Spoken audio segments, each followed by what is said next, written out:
Les systèmes vivants existent depuis plusieurs milliards d'années. Dans le cycle naturel, il n'y a pas de décharge. Les matériaux y circulent. Les déchets d'une espèce constituent la nourriture d'une autre. L'énergie provient du soleil. Les organismes se développent et meurent. Les nutriments retournent simplement à la terre. Et ça marche. Pourtant, nous autres humains avons adopté une approche linéaire. On prend, on fabrique et on jette.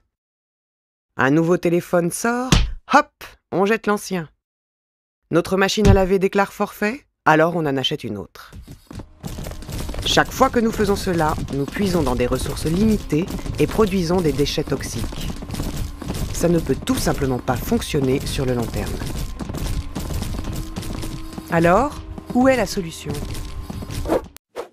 Si nous acceptons que le modèle naturel fonctionne, pouvons-nous changer notre façon de penser, de manière à adopter une économie circulaire ?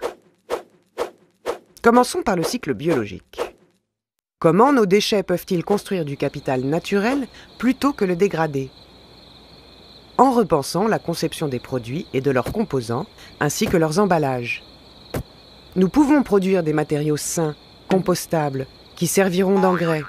Résultat, aucune ressource n'a été perdue dans le processus. Alors qu'en est-il des machines à laver, des téléphones portables, des réfrigérateurs ? On sait bien qu'ils ne sont pas biodégradables. C'est là qu'intervient l'autre idée importante. Il s'agit de faire circuler les métaux, les polymères et les alliages, de façon à ce qu'ils conservent leur qualité et continuent à être utiles au fil de leur vie dans différents objets. Et si les produits d'aujourd'hui devenaient les ressources de demain ? D'un point de vue commercial, c'est tout à fait sensé. À la place de la culture jetable à laquelle nous nous sommes habitués, nous adopterions un modèle de régénération où les produits et leurs composants seraient conçus pour être désassemblés et recréés. Une solution serait de revoir notre conception de la propriété. Et si nous ne possédions pas véritablement nos produits ? À la place, nous pourrions les louer aux fabricants. Maintenant, mettons ces deux cycles ensemble. Imaginez qu'il soit aisé de rendre les objets à leurs fabricants. Leurs matériaux techniques seraient alors réutilisés et leurs composants biologiques pourraient être valorisés dans l'agriculture.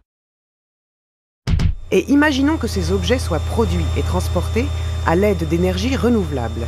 Nous aurions alors un modèle prospère sur le long terme. Et la bonne nouvelle, c'est qu'il y a déjà des entreprises ayant adopté cette façon de procéder. Mais une économie circulaire, ce n'est pas l'affaire de fabricants ou de produits isolés.